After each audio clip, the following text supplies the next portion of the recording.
to strike the count on Taylor. Reyes fires, swinging a drive, deep left field. It's his way back. Walk the ball. Chris Taylor.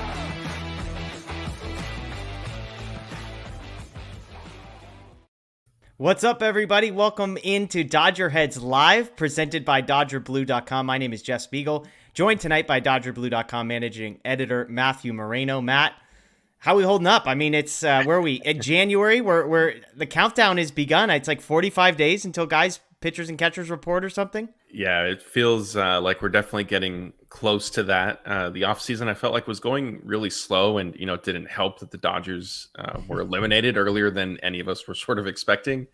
But then, kind of I feel like once you get through the holidays, everything really sort of picks up, and then you blink and spring training, Fan Fest is here, and then spring training is here, and then the regular season, and so that's where we're at now. Yeah, well, we've got a handful of things to talk about tonight. We appreciate folks joining us live on YouTube, Facebook, joining us via Twitter. We also appreciate those watching after the fact on YouTube or listening to us. We are part of the Blue Wire Podcast Network, so you can listen to this on Spotify, Google, Apple, wherever you get your podcast. So we appreciate everybody that's joining us. But I want to talk about a few things of note that happened in the last week or so. Arbitration recap. The Dodgers avoided arbitration with 9 of the 10 players that were up for arbitration. Tony Gonsolin, the lone holdout. So we'll talk a little bit about that, what that means for him, as well as kind of how the Dodgers did compared to projections with the rest of those guys. We'll talk about the tax situation. I think this has kind of been the unfortunate storyline of the Dodgers offseason, is this competitive balance tax threshold. The Dodgers under it, over it. Well, they trade for Miguel Rojas, which seemingly puts them over it. Then there are reports they were already over it. So we'll talk about, can the Dodgers get back under if they need to, or are they going to go the opposite direction and just go crazy? We'll talk Miguel Rojas. What is his role as the Dodgers make that trade to acquire him? Is he starting? We'll talk some international signings. Dodgers signed a handful of guys, including a couple really highly rated prospects from the Dominican Republic. And lastly, we'll get to some questions. Folks joining us live can submit those, or we've got some sent to us via Twitter, so we appreciate all those. But Matt, let's talk about arbitration. 10 Dodgers were up for arbitration. Julio Urias, kind of the headliner here. This is his final year of arbitration. There was sort of a deadline on Friday, but then sort of not a deadline. Help me understand what exactly was happening on Friday. Yeah, so Friday, basically, like if you need this past Friday, you can, kind of come to, it's a deadline to, if you don't come to terms on a contract for either 2023 or in some cases multi-year deals, then you exchange salary figures. The player submits what they think they should receive. The team submits what they believe they should be paid. And I think what's interesting with that is, to the best of my knowledge, those numbers aren't necessarily known until they're submitted. So it's not like, obviously if you're negotiating, you might have a general sense of what the player is looking for and what they might, and vice versa. The player might have an idea of what the team is looking to pay. So although it's a quote unquote deadline, teams and players can still continue negotiating beyond it on like a contract. Andrew Friedman historically has been, once we get to the deadline, if we don't have an agreement in place, then we're going to go to an arbitration hearing. I think where exceptions have come about, and what I think could end up happening with Tony Gonsolin, is if there's a potential for a multi-year contract that they can get in place. And I think maybe that's why the Dodgers and Gonsolin didn't agree to terms by Friday the way the Dodgers did with some of their other players. Yeah, so guys that were up for arbitration: Julio Urias, Walker Buehler, Caleb Ferguson, Yency Almonte, Will Smith, Dustin May, Trace Thompson, Brusdar Graterol, Tony Gonsolin, and Evan Phillips. So you just go down that list, and it's kind of hilarious how good the players are that the Dodgers have that are still in the system. Obviously, you've got Urias and Buehler, who Buehler will miss the entire season, but two of your better pitchers when they are healthy. You've got Will Smith, the catcher. You've got Dustin May. You've got basically, and Tony Gonsolin. Then you've got your bullpen: Evan Phillips, Brusdar Graterol, Yency Almonte, Caleb Ferguson, all in there as well. And so, like we said, we'll break down some of these numbers real quick. Julio Urias, the biggest number. Again, this is his last year of arbitration. He will be a free agent next season. Projected for him was $13.7 million. This is by MLB Trade Rumors. He ends up getting 14.25. That's the biggest number that you'll hear here. The second biggest one is Buehler, projected 8.1. He comes in at just a tad over 8. And so just pausing with those two, it's kind of funny because there's not really a ton, there's not a ton to break down here as far as what these numbers mean other than the Dodgers signed him. The Buehler one kind of hurts because he's not going to pitch this year. So for a team that is so cash-strapped to know, hey, we're paying cash-strapped, let me just clarify, cash-strapped according to their own explanation, not according to mine, not according to yours. For a team that is seemingly trying to cut some costs this year, to be paying $8 million to Buehler kind of hurts, but at the same time, this is the cost of keeping him around for next season, 2024, when he is healthy.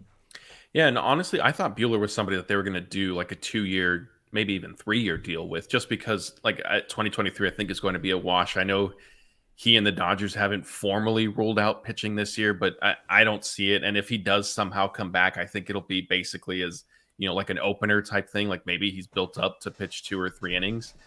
And so I thought with that in mind and with the luxury tax thresholds and all that the Dodgers, and maybe they did, but there haven't been any reports saying yes or no one way or the other. But I thought he was a likely candidate to kind of get signed to a multi-year deal. Yeah, and I guess we had talked about this briefly, and one thing I hadn't really thought of is if they were trying to stay under the threshold this year, a multi-year deal would actually hurt them this year and benefit them in future years, because a multi-year deal, in theory, would be the average of this year, next year, and maybe a third year. Well, next year, the salary is going to go up. The year after that, the salary is going to go up. And so if you did have a 3-year deal with a guy like Walker Buehler, you'd probably be talking about an average annual value somewhere around $12 million, which would increase it for this year. But like we said, Urias, 14.25 ends up what he's going to be getting his final year. We've got a question about Urias and free agency, so we'll save that towards the end. Ferguson gets $1.1 million, Almonte $1.5 million, Will Smith $5.25, Dustin May $1.675, Trace Thompson $1.45. I grouped those guys together because, Ferguson and Buehler will be free agents in 2025, but Almonte, Smith, May, and Thompson are 2026 free agents, and then the last 2 guys on this list, Tony Gonsolin and Evan Phillips, are going to be free agents in 2027. Evan Phillips getting just $1.3 million. So let's talk Gonsolin here, because this is where there was a little bit of a gap of, it looked like, if I'm remembering right, about $400,000 between what he thought he deserved and what the Dodgers were willing to give him. This doesn't mean anything yet. It means they still have time to come to an agreement in the next 2 to 4 weeks before when this arbitration hearing would happen. But you kind of hinted, and there's no sourcing on this, but you're wondering if the reason for no agreement is because maybe they're working out a multi-year deal? Yeah, I think so. And I mean, you bring up a good point of, that does sort of hurt the AAV and luxury tax implication at this point. But honestly, and I know we'll kind of get into it later, I feel like that's shot anyway. Yeah. So, why not kind of try to lock up one of your younger pitchers while you can at a relatively team-friendly, terms.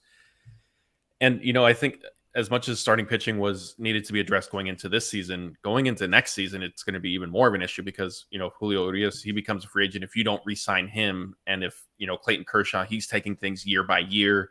So, there's going to be some moving pieces. And like I said, if you could just lock up, if you could get one of them kind of set, and if in Tony Gonsolin, whether it's a 2-year deal or a 3-year deal, then I think it would just be smart.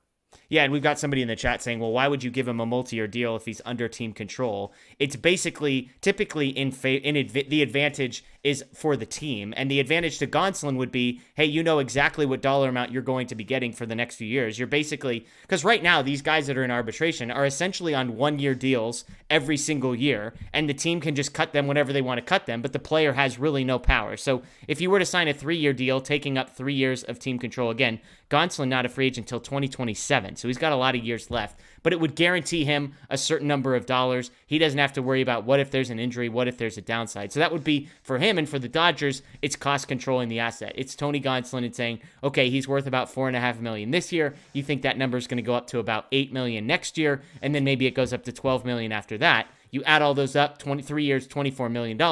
Well, maybe you can get him for 3 years and $20 million because you're guaranteeing him.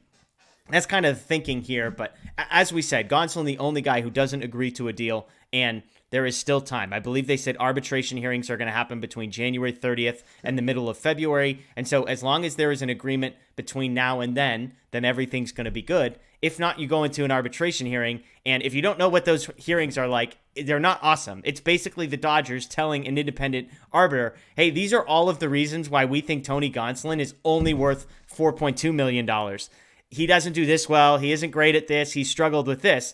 All while Gonsolin and or his representatives are sitting there listening to the whole thing. And so you kind of try and avoid those if at all possible, because it's, I would imagine, somewhat hard to come back relationally from something like that if you're Gonsolin. So hopefully we can avoid that. And that's it's kind of funny you mentioned that, because the Braves are now on track to go through arbitration with Max Fried for a second consecutive year, and it's just like he's one of your young star pitchers. Like, what are you guys doing?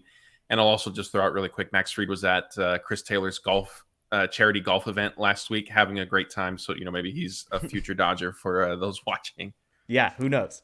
So that's the good news. Again, I mean, we knew all of these guys, all 10 of these guys, they will be Dodgers next year. The only question was what they will make. We now know exactly what those numbers are for 9 of the 10. Gonsolin, the lone holdout. But again, his future with the Dodgers is not in jeopardy. The only thing that is in question is whether or not he will make $4.2 million or $4.6 million or something. I believe once they go to arbitration, the arbiter has to choose one of the two numbers, right? I don't think they can choose like a middle point. It's either you get 4.2 or you get 4.6. Yeah, I think it's whatever the team and player submit. I think you're right about that.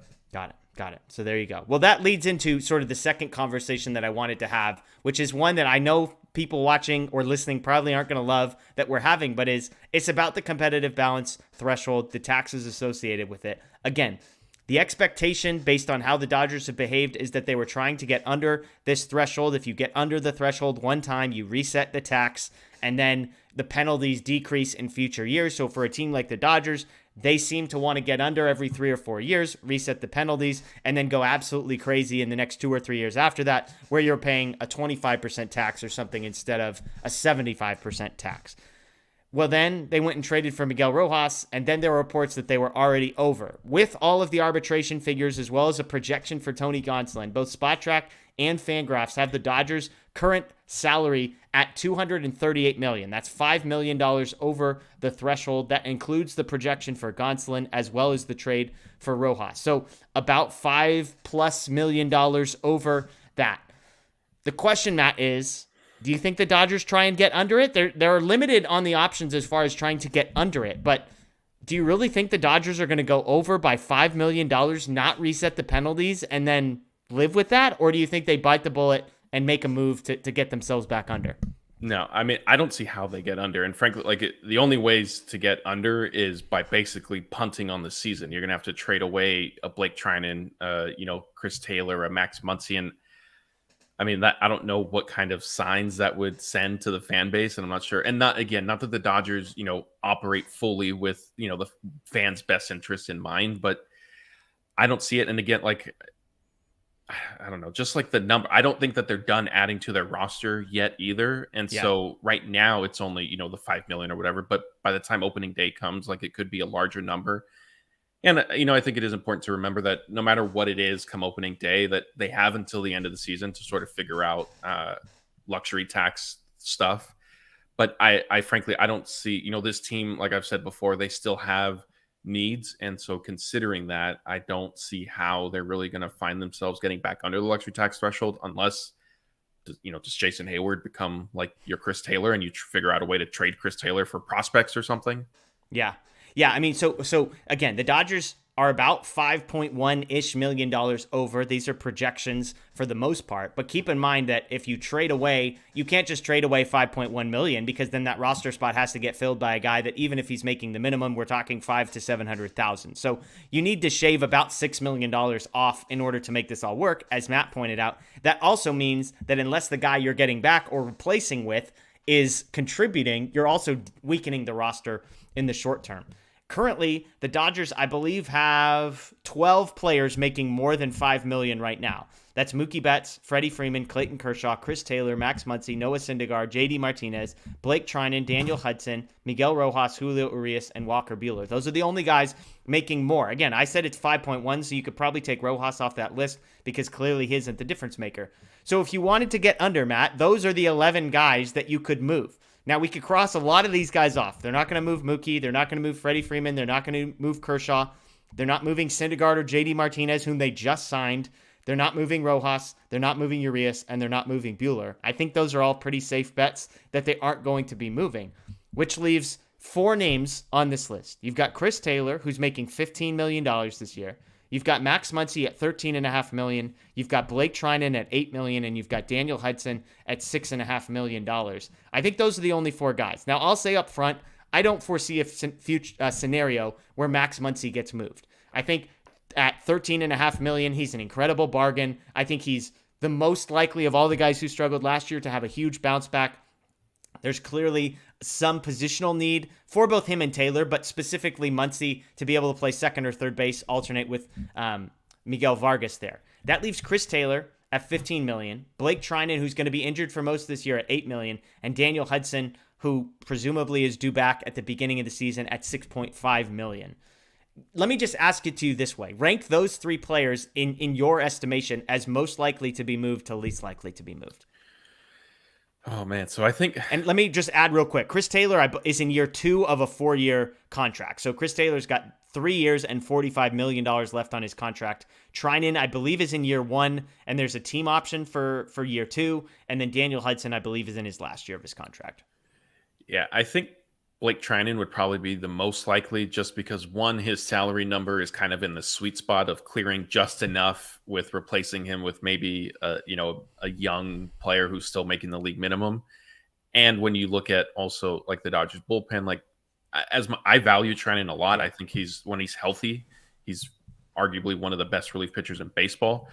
And I think that if he's healthy is going to be a huge caveat now because of the shoulder trouble and the surgery that he needed to have. And, whenever with any pitcher, whenever you start dealing with the shoulder, like elbow is kind of scary, but the shoulder, I think a little bit more so. And so I think when you factor all that stuff in together, he's most likely. Second most likely, I'll say Chris Taylor, even though I think the Dodgers do really value his positional versatility and everything he brings to the table, but he's probably looking at primarily playing the outfield at this point. And, they have some young outfielders in the farm system, James Outman, obviously. And I kind of joked earlier, excuse me, is Jason Hayward going to be a replacement to Chris Taylor type thing? After that, I would go Daniel Hudson and Max Muncy, but really I don't see either of those two getting traded. So it's almost a tie.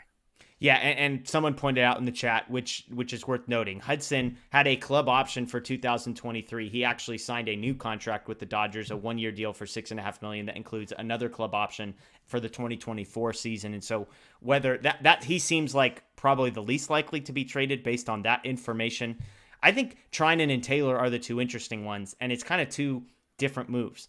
Chris Taylor probably has value to someone out there. Now at $15 million coming off the season he just had, I don't know if you're getting back real prospects, but I don't think you're having to attach prospects in order to dump Chris Taylor necessarily.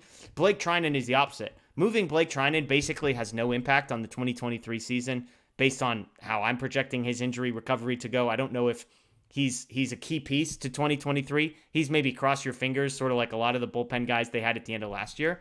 But with Trinan, because of that, and because he's due $8 million, it's probably attach a prospect in order to get rid of Blake Trinan, which would be the tough part. To me, that seems like the most likely because, as you said, A, it gets you under, gives you a little bit of wiggle room of a couple $1 million, but B, it doesn't impact. It's the one move you can make here that doesn't hurt your chances in 2023. As much as I might have questions about Chris Taylor and how healthy he's going to be and whether his numbers rebound, he clearly fills a need in the outfield that the Dodgers have. Blake Trinan, if they traded Blake Trinan tomorrow, I don't think it would have an impact on the 2023 season. Do you agree?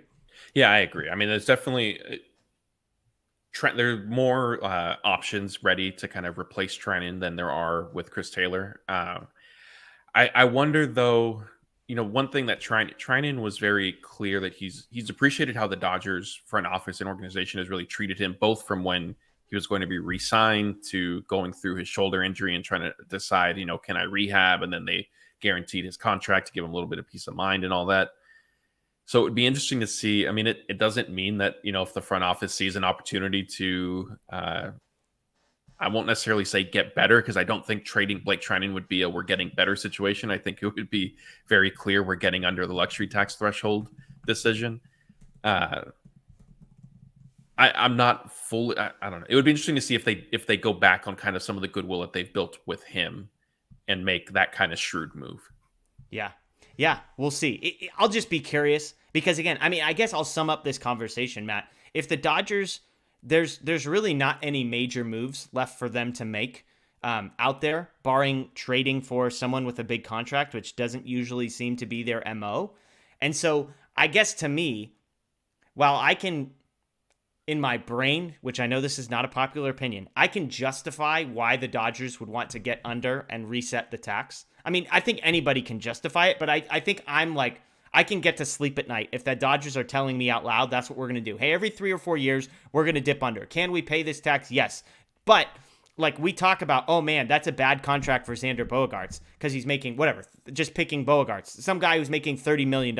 Keep in mind that if you're paying the tax on that $30 million contract becomes like a $45 million contract. So if we weren't comfortable with a $30 million, they're definitely not going to be comfortable with 45. So I personally, I'm not telling anybody else they have to agree with me or feel the same way. I can get my head on the pillow and falling asleep at night if they tell me that. But if you tell me you're going to acquire Miguel Rojas and you're going to go over by $6 million and you're not going to reset the tax, and now in the next 2 years, you're going to tell me you have to reset it again, but this is the roster I get in the non-reset year, that's where I'm going to have issues. And that's why I would say trade Treinen, and if you can't trade Treinen, as much as it would hurt, I'm fine with trading Chris Taylor and shedding that salary and resetting it. They need to find a way to get under, unless they're fine not going under for the next 3 or 4 years. Yeah, and I think for me too, I mean, you summed it up very well. And I think what I sort of struggle with or raise issue with is, okay, like, yes, I absolutely understand the benefits to resetting your luxury tax penalties, and all the Dodgers haven't come out and said, we're going to go after Ohtani, and obviously they can't say something like that. But every indication is that's been kind of the driving force, right?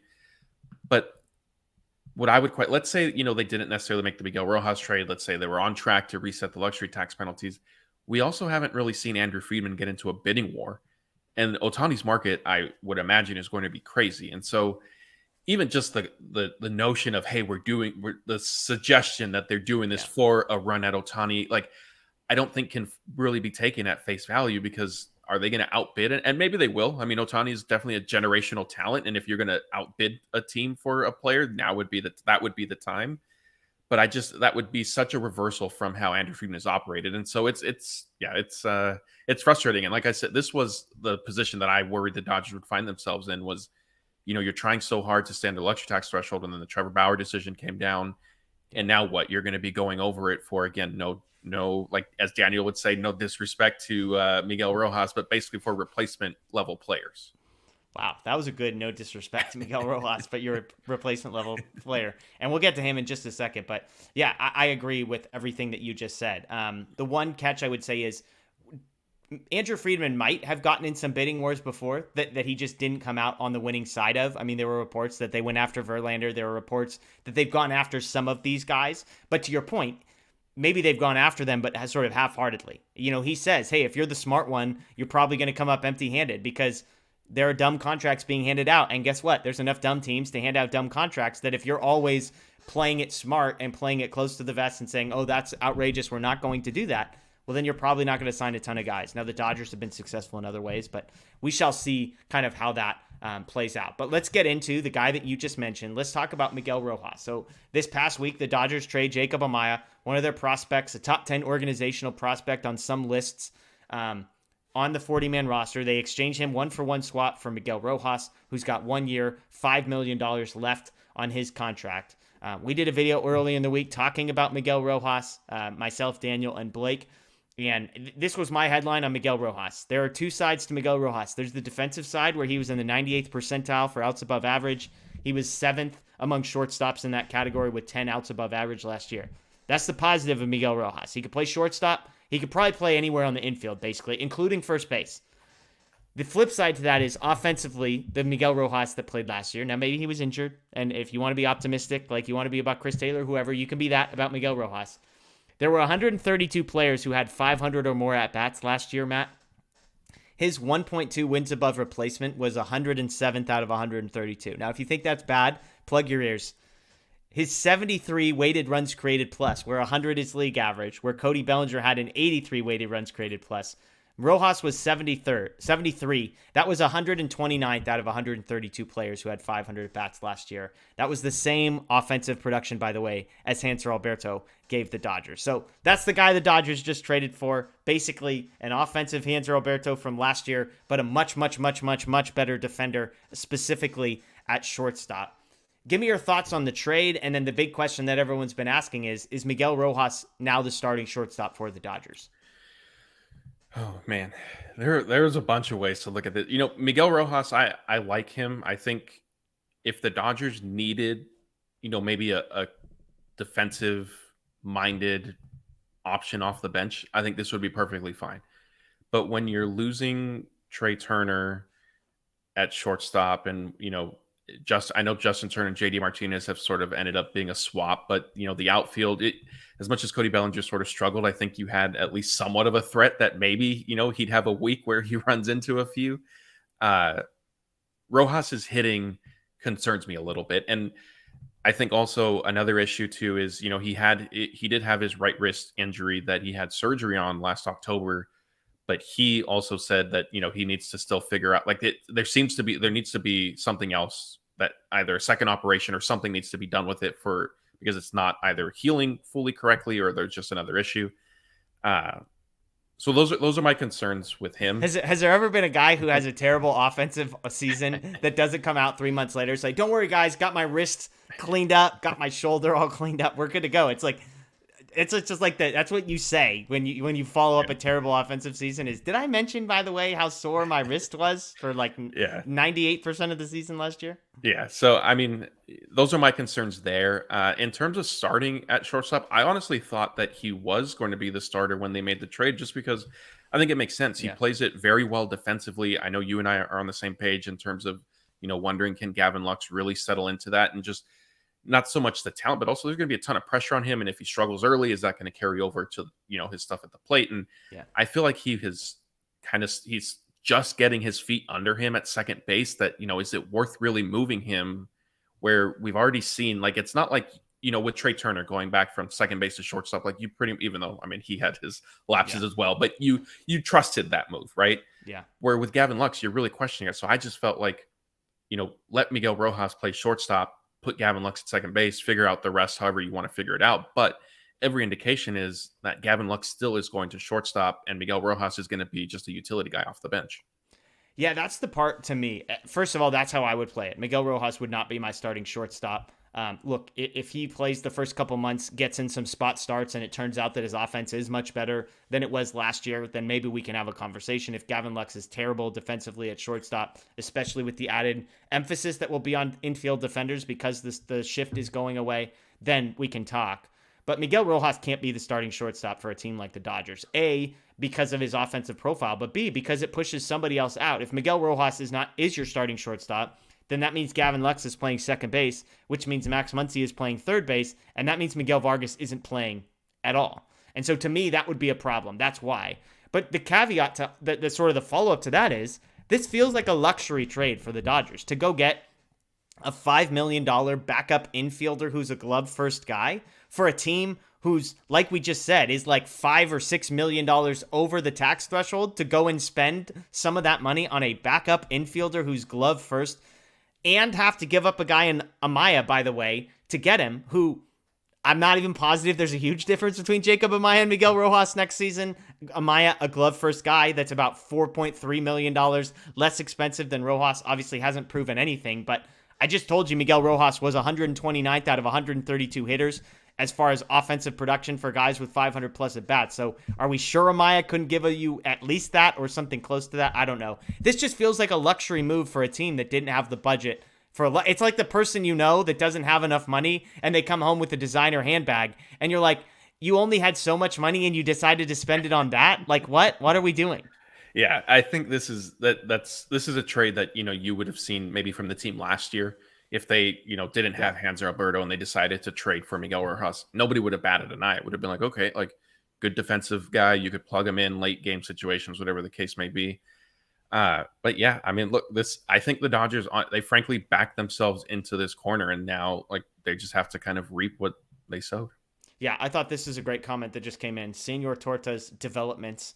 I don't buy that Rojas is the starting shortstop, because he'd be a one-year stopgap for who? You'd just be delaying the inevitable with Lux by a year, and it's not like we're full of shortstop prospects. So their point being, hey, look, there's not a shortstop coming down the pipe after Gavin Lux. And so if Gavin Lux is going to be your shortstop, we're not going to find out if he's going to be our shortstop for another year. I think that's a fair point. Now, I don't know, I could ask Justin Lorber about guys like Edis Leonard and Yorbi Vivas if either of those guys have the potential to be major league shortstops. But Amaya seemed like the guy that was closest, and he's the one that they trade away. And so, interesting stuff there. But we'll see. I mean, again, like you said, all indications do not seem to say that Rojas is going to be the starter at shortstop. It seems like he's just going to be kind of the Chris Taylor infield type who's going to play third, he's going to play short, he's going to play second, he's going to play first. He'll just rotate all around, give you above average defense at all those positions, and then you cross your fingers that he can give you at least average offense. Now, that isn't necessarily his MO, even when he's been quote-unquote healthy, but who knows?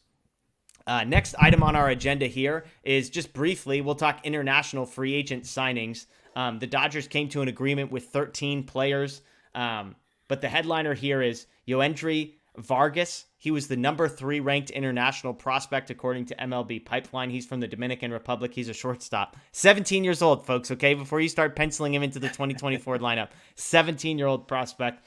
They also signed another guy, Arnaldo Lantigua, an outfielder from the Dominican Republic. He was a top 25 player, he was number 23, according to MLB.com, as far as guys. So, I mean, to me, who knows? We're not going to know if these guys are any good for 4 or 5 years, but I just crack up. I mean, the Dodgers had one of the smallest budgets, and they lost some of the money because they signed Freddie Freeman last year. That cost them a little bit of international spending money, and yet, while all the guys around number 3 are getting like $6 million deals, somehow the Dodgers get in there and they sign Vargas to a huge deal. So what's funny is, I'll say this real quick and then let you respond. I said they signed 13. If you look at historically how the Dodgers have done, it's typically not the top 2 ranked guys who become the studs. It's one of these guys who they signed for like $100,000 that you've never heard of, and 3 years from now, it's like a top 100 prospect. So I could go through the names. They would mean nothing to me and probably nothing to you, but if there's one ray of sunshine in sort of what's been a dark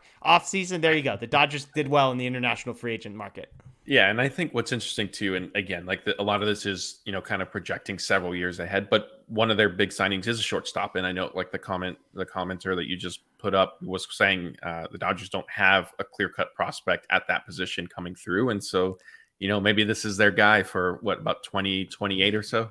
Yeah, exactly. 2028, pencil him in. All right, let's get to some questions here. I can start with a couple from Twitter, and then folks that are joining us live via YouTube, or Facebook, feel free to throw those in the chat as well. The first one is from Lewis. He said, Julio Urias related. He said, although he beat most of the projections by a significant amount, Julio is still signed for just this year. Scott Boras is his agent. Any indication that Julio wants a long-term contract with the Dodgers? What do you think, Matt? This is interesting. I mean, first of all, the odds of Julio signing a long-term contract before actually reaching free agency were basically like slim and none. I mean, I think the Dodgers would have to have said, here's $300 million type thing for Boras to. Again, like Boras doesn't fully make decisions for his clients, but he obviously as an agent needs to advise them. And if the Dodgers try to come to Julio and say, here's $150 million, I'm sure Boras would tell him like, we can probably get this and more on the open market. I don't think you should sign it. In terms of does he want to stay long-term? I think this season will be telling. I think he's very much been team first and has accepted the different roles and decisions that they've put him in. Going back to the NLDS against the Giants when they had him follow an opener instead of actually starting a game, even though, he was a 20-game winner and he really took a step forward that year. I think he does want to sort of, this is just my general read. This isn't like me talking to him. I think he wants to kind of be treated as like a full-fledged starter who's one of the best pitchers in baseball, which is the path and trajectory that he's on. I know, I've given you a hard time because you've joked about, him being better than Buehler. But he puts another season together like he has the last 2 years, and that's not necessarily going to be that big of a argument anymore. Yeah, I'm not sure he has to put together one more year, but that's just me, The thing that's interesting about Urias is he's 26. He won't turn 27 until August, so he'll be 27 and basically a half entering free agency. You just don't see Cy Young level pitchers enter free agency at age 27 all that often. Now, I know a lot of people are saying, oh, the Dodgers don't give out big contracts to pitchers, blah, blah, blah. True, but how many of them have been 27-year-olds who have come up through their organization who they have all the intel into, right? Like they know what his inning count has been. They know how his health history has progressed, all that kind of stuff. They know what they have in Julio Urias. Obviously, the fact that he is from Mexico plays a part in all of this because of the heritage that the Dodgers have with pitchers from Mexico and the way that Julio Urias is embraced in a place like Los Angeles. I think that has to be mentioned. There are very few sort of multicultural places like Los Angeles out there. You know, there's lots of teams that he would go to where that would not be probably a big part of his story. And I would imagine being in Los Angeles is meaningful. The Dodgers obviously signed him as a 16-year-old. They have developed him. So I think that matters. Matt, do you think the Dodgers, should the Dodgers pay this guy whatever it takes to keep him around in your estimation? I mean, we're probably talking a 7 or 8 year deal at least that would take him through age 35. We know that, there's all the haters want to point to the underlying metrics that year after year after year he outperforms, which at some point maybe it's not a fluke that his numbers outperform some of that stuff. But is Julio the type of pitcher that you would lock yourself down to for the next 8 or 9 years if you were given the choice? 8 or 9 years I think maybe I would, including this year. So like a 7 or 8 year deal come free agency. Yeah, I was going to say, I think I would, after this year, I would probably cap out at about 8 years just for any pitcher. I think that's, I mean, obviously, long-term contracts with any pitcher are difficult. And so it's nothing against him, but I think I would. And a lot of that are the reasons you mentioned, the kind of Hispanic fan base that he identifies and connects with. And I think also, the Dodgers, we need to kind of start looking at, yes, they've done a great job of drafting and developing young talent, but look at what has happened when those young players have reached free agency. Jock Peterson left, Cody Bellinger, and some of them obviously a little bit more warranted than others. Cody Bellinger, I'm not going to sit here and say the Dodgers should. I mean, I thought that there was value. I thought that there's value in him, and the Dodgers were a team that could really be a good fit. But, they felt otherwise, and he ended up leaving. Corey Seager obviously left. Walker Buehler is going to be up. So developing your own talent is great, but at what point do you also start keeping them around? Yeah, so Walker Buehler is 2 years older than Julio Urias and will hit free agency a year afterwards. So Julio will hit free agency as a 27-year-old. Walker Buehler will be hitting free agency as a 30-year-old. Walker Buehler has a more extensive injury history than Julio Urias, as evidenced by the fact that he's having Tommy John. Julio has had shoulder stuff, but has been pretty durable for the last few years. And Walker Buehler struggled at the beginning of last year. So I think we got to see what Walker Buehler looks like in 2024 when he does return to see what he's like. But Julio, to me, is the type of pitcher that I would love to keep around. Again, I think there's value into knowing kind of what's under the hood, to having seen him, to having developed him, to having been able to monitor his innings, that type of thing. They know when he's pitched hurt or when he hasn't pitched hurt. If you're bringing in other guys, some of the top free agent starting pitchers, as somebody pointed out on Twitter to me, that it's a great starting pitcher class next year. But you don't have the details on those guys that you do with a guy like Julio Urias. And so, Corbin Burns, Shane Bieber, Brandon Woodruff are the guys that were mentioned as free agents next year.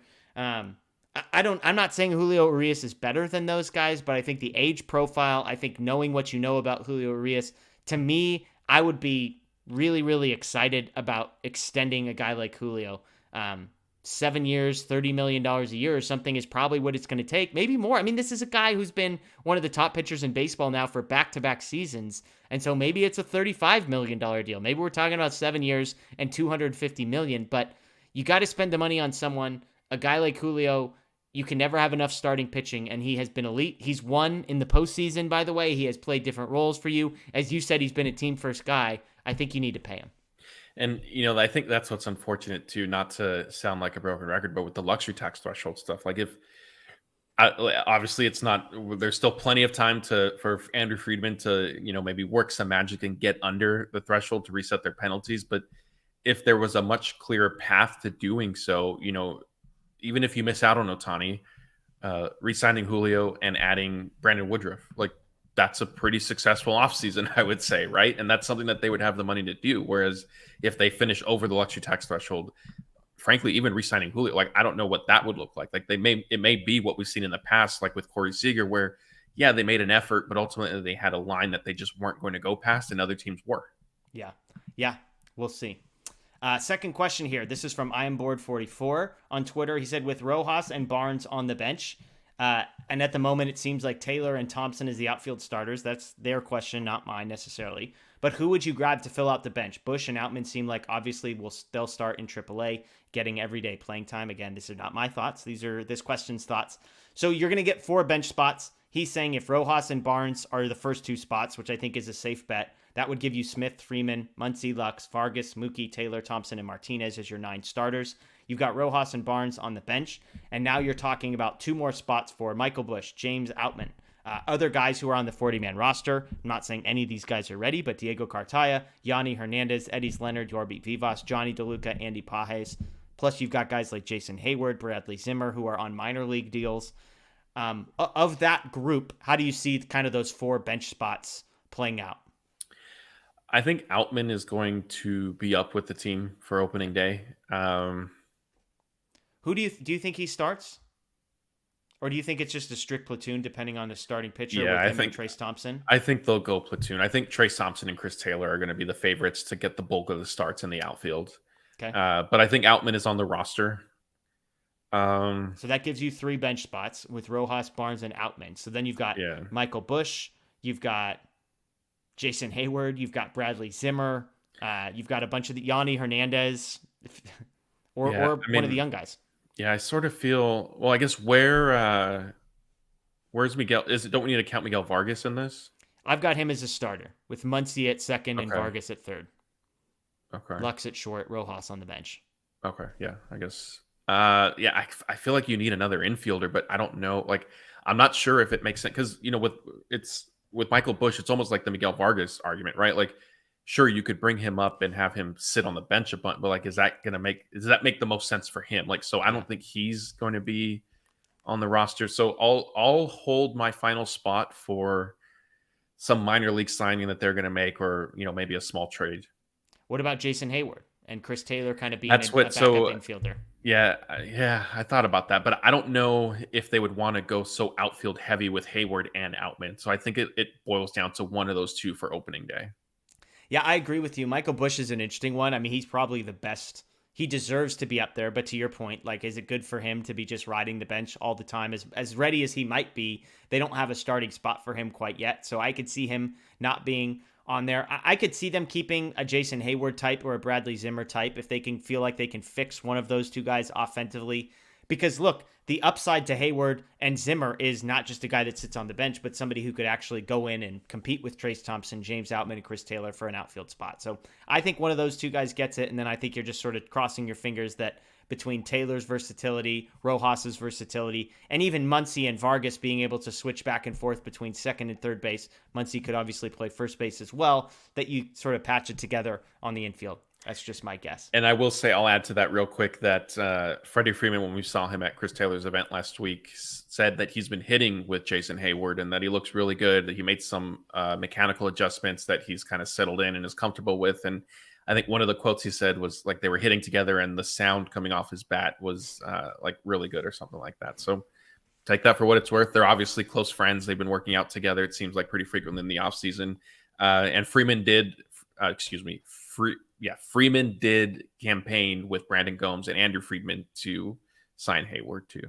Okay, well, he's on a minor league deal, so I'm not saying he would necessarily be thrilled if he was in the minor leagues, but definitely an interesting guy to watch in spring training, I would say. A couple more questions from Twitter here, and then we'll get to some live questions. JP asks, what's your guess as to what the plan is for Vargas? I don't know about you, but I don't want him being some super utility guy as a rookie. Find a position and let him develop. I know he's talked about playing second base and third base. He hasn't talked. They have talked about him playing second base and third base. He's obviously played a little bit of left field. I tend to agree with JP here. It would be great for him if he could just play one defensive position and sort of focus on acclimating to the major leagues offensively and defensively from there. Do you think that's how this plays out? No, I think he'll be moving around. It's sort of just the Dodger way, it seems. If you have the talent and potential to do it, although I will say it's been a little bit more necessary in years past because the roster was so stacked. Whereas this year, I feel like it's more of trying to find what solutions could be compared to we have a surplus of, really talented players. So it'll be interesting to see how they handle that because like I said, the way last season unfolded, going into it, I think most of us expected Max Muncy to be playing second base and Justin Turner to be at third base, and then they would, rotate everybody through the DH. But the Dodgers seemed to prefer Muncy at third base. I don't know if that was just in a vacuum for the 2022 roster or if it's just their overarching belief. And again, like I've expressed, when Vargas was up with the team last year, he took a lot of grounders at second base, more so than third base. I would even say he did more work in left field before games than I saw him doing at third base. So I don't know if was that just because of last year, or is it what they are looking at moving forward? But I don't see Vargas kind of sticking at one position, at least early on. Do you think he plays left field at all, or do you think they keep him on the infield?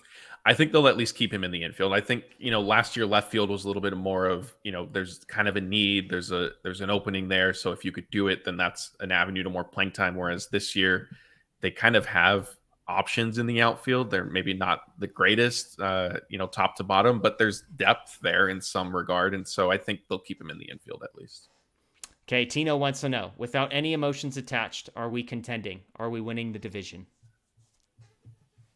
I wonder what he defines contending. Like World Series contender, I honestly, right now, I don't see this roster as a World Series contender. Okay. I see them winning the NL West is still within reach and the possibility. I don't think that they're the favorite, but, they're maybe a tick behind the Padres probably. So how can this team be a tick behind the Padres, who are presumably in the World Series contention, but not be themselves in World Series contention in your estimation?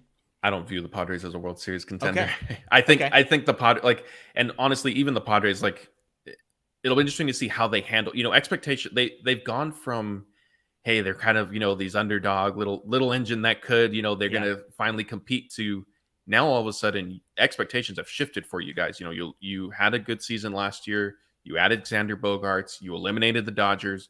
Now let's see, are they going to be able to handle the shift in expectations? I think there is something to that. And I don't think the Padres by any means run away with the division. And I'm not saying, I wouldn't even be shocked if the Dodgers win the division. But that's kind of just where I see things standing right now. Yeah, I mean, are they contenders? I would say yes, because I think in baseball, as long as you make the postseason, you're a contender, as we saw with the Phillies making it as far as they did last year. You just got to get in. It's a total crapshoot once you get in there. It's playing the lottery, and so the Dodgers are definitely good enough. I think they're one of the 3 or 4 best teams in the National League still.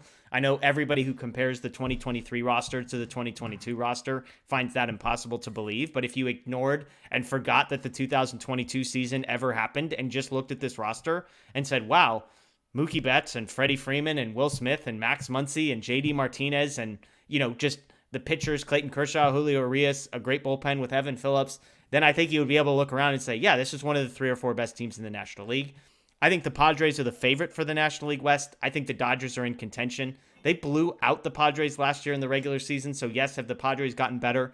And will they have gotten a lot better with a full season of Juan Soto and Tatis coming back at some point? Presumably, yes, they are going to be better. I just think the Dodgers are going to be in contention. I think the Padres pitching, there's some question marks there. And so I wouldn't bet personally on the Dodgers to win the division. I would bet on the Dodgers to make the playoffs. And I absolutely would feel confident in saying that the Dodgers have a chance to win the World Series if they can make the postseason. Yeah. I mean, I guess it comes down to how you define contender. Can the Dodgers win the World Series? Yes. Do I view them as a top 3 or 4 team that I personally would label, kind of World Series contenders / favorites? No, not necessarily. Not right now. Let's see. I'm looking up the World Series odds for 2023. When was this updated? January 10th, it says. Dodgers. Oh, here we go. Yeah, opening and current. The Dodgers are currently fourth highest World Series odds, ahead of the Padres, for those that are wondering here. The Astros, Mets, and Yankees are all plus 650. These might be a week old, actually. I'm trying to look at the date here. Yeah, we're at the 15th, but I mean, that's relatively... Dodgers at plus 8. So the Astros, Mets, and Yankees tied at plus 650. Dodgers plus 800. Braves and Padres at plus 1,000. And then you've got the Phillies, Mariners, Blue Jays at 1,400, 1,600, and 1,600. And then there's a drop off. So now I don't think betting odds are like perfect. I think they know a lot of people are going to bet on the Dodgers because of the Dodgers. Same goes for the Yankees. Same goes for the Mets. So like this doesn't a perfect reflection of how things are going to play out. I would feel better looking at like Zips projections and stuff like that, which I still don't think are perfect, but I think they are less like it's fairly straightforward what they're trying to accomplish. Betting lines are trying to get people to lose money, and so they don't have to make the Dodgers plus 1,500 because people are going to bet on them at plus 800 and they're going to make some money. So yeah, but that's interesting to me that according to BetMGM, again, I believe this is 5 days old. The Dodgers were fourth, ahead of the Padres and ahead of the Braves. The Padres don't surprise me that much because, like you said, they're pitching, and I think, and again, like the betting, like I'm looking at it differently from the betting odds, but just my personal, not assumption, the words escape. Look at the Padres is just that I don't trust them basically. Yeah, the Dodgers being ahead of the Braves is a little surprising, and I mean that's without really digging into the Braves roster a whole ton right now. But just off the top of my head, kind of seeing what they were becoming, that's a little surprising. FanDuel, these are live odds. Astros plus 600, Yankees plus 650, Dodgers tied with the Mets plus 750. So tied for the third best odds. Padres and Braves at plus 1,000, just behind them. So there you go. Something interesting. Let's get to some live questions. We got a few more minutes here. So folks, if you've got questions, you want to throw those in the chat. We will absolutely take those. I was trying to think. Feel free to throw some food questions in here. We haven't gotten a food question for Matt. Oh, here's a good one, Matt. Preferred meat in a taco. Carne asada. Okay. All right. What's your view on Sonic, the restaurant? So there aren't a lot of them like in that's true. LA, but I have had it. It's okay. I don't care for their. I prefer like just a regular like icy like from the movie theater type thing as opposed to what they like the slushy type things that they have. Yeah, I mean I've had it a couple times. I don't need it. It's the worst. Our new house, my daughters, they freaking love Sonic, and so now it's the place that we go because it has something that everyone likes. My vegetarian daughter gets a grilled cheese. The other one likes the cheeseburger. It's like the worst customer service in the history of restaurants. I went on a rant about this on Twitter the other day. They charge you for water. Yeah, that's and they crazy. Looked at me like I was crazy for asking about it. And then one time, the craziest one to me, Matt, I asked for an iced tea. And I said, do you have lemon? Can I get a lemon? They're like, no problem. They charged me for the lemon. Jeez. It was like 50 cents to put a lemon slice in an iced tea. Unbelievable. So anyways, people in the chat saying overrated. Look, I wish my daughters didn't like it, but they do. What are you going to say about it? Michael asks, should the Dodgers trade Tony Gonsolin? This has been a speculated thing. I think just because he is sort of young, inexpensive prospect that has already proven he can do it at the major league level, that would return you something substantial if you were to trade Tony Gonsolin, I imagine is the question. What are your thoughts? I don't see, if you trade him, you better get a starter back, or you better have something else lined up to get a starter. Because again, the Dodgers don't have depth in their rotation. And, yes, Bobby Miller is going to be brought up at some point. But if you were to trade Tony Gonsolin before the season begins, Bobby Miller's not going wire to wire with the team. They're going to be careful with his innings. Who knows? He may even come up in a bullpen role. Like, who knows how that ends up taking shape? And so that would be my concern with trading Gonsolin. I can see the logic of Matt is saying, trade high, buy low. Like, I can see that logic, but again, you need to fill that spot in the rotation because at minimum right now, he's somebody who's going to eat innings for you. He's not a free agent until, what did I say, 2027? Well, yeah, that's too. I mean, I think that also just it boils down to what do you believe, will Gonsolin get back to close to the production that we saw last year, or was that the best we're ever going to see and he'll never get to that again? I mean, that's obviously personal choices with every individual. Yeah, no, I agree. I'm pro Gonsolin. I have been a Gonsolin defender. His numbers have always been good. And so I really like Gonsolin. I would say I was surprised by how good he was last year. I was not surprised he was good. I was surprised at just how good he was. But from my perspective, those are the types of guys that you would want to be keeping around, not the guys that you would be trying to move. David asks, I'm going to interpret this a little bit. Rookie of the year, Vargas, Pepio, Stone, and Miller draft picks. I'm interpreting this as if you had to pick one of these four young guys or somebody else to be the leading vote getter for the Dodgers in Rookie of the Year, who would you go with?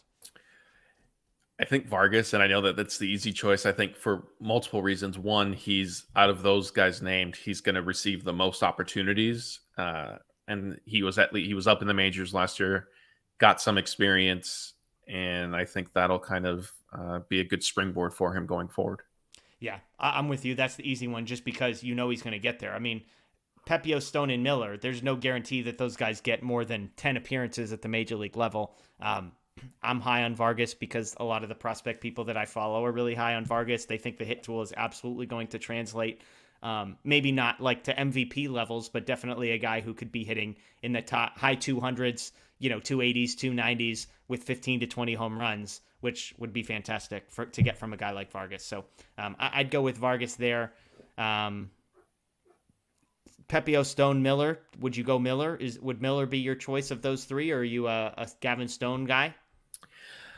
I don't know a whole lot about Gavin Stone. I will go Bobby Miller just because I think that if he is in the conversation, it'll be because like he's already coming up with some buzz. And so if people are discussing him as a potential Rookie of the Year, it's because he's doing something, that obviously warrants it. And I think those awards, like we've discussed when we've done like kind of our awards videos, there's narratives and storylines that get attached to them, and that becomes a factor. And so I think, if Bobby Miller is, this big fireballing pitcher for them, whether a starter or out of the bullpen, and he's doing, he's lights out, that it's a nice story to put in the Rookie of the Year discussion. Yeah. Michael adds, James Outman would also be a guy that would be in contention for. Is Vargas ahead of Outman still?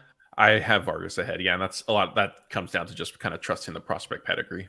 Yeah. Yeah. We'll see. There's people there's people that scouts that have said like, they believe the transformation in Outman's hit tool, that yes, the hit tool was always believed to be something that was lagging, but that in the last year or so, they believe in what they saw. And if that's the case, if Outman can hit, he's going to play great defense in the outfield. And he had more success than Vargas in very limited sample sizes for both of those guys. So for what it's worth. All right. Anything else we're missing, Matt? Any topics we need to touch on? Food questions you want to take? You want to get off your chest or anything? No, not too much. I am hungry, so I'm looking forward to dinner. I think I'm going to get Chipotle tonight, so I'm looking forward to that. No, that was it. I can tell we have some golf videos. We were at, like I've alluded to a couple times, we were at Chris Taylor's charity event last week, and we got some B-roll of some of the players taking swings at Topgolf. So we'll probably get that up, I think, tomorrow morning. So be on the lookout for that for those of you who are watching us on YouTube or who just visit our channel regularly. Yeah, there you go. Lakers down 67-66 to the 76ers. You feeling good about this one, Matt? I mean, no. That's a disaster. As bad as things are with the Dodgers, they're not the Lakers. So totally. Our buddy Daniel has to cover the Lakers, and every time we do a video, I'm like, yeah, it's good for us. We do the Dodgers over here, and even our problems are our first world problems for the most part. So, yeah.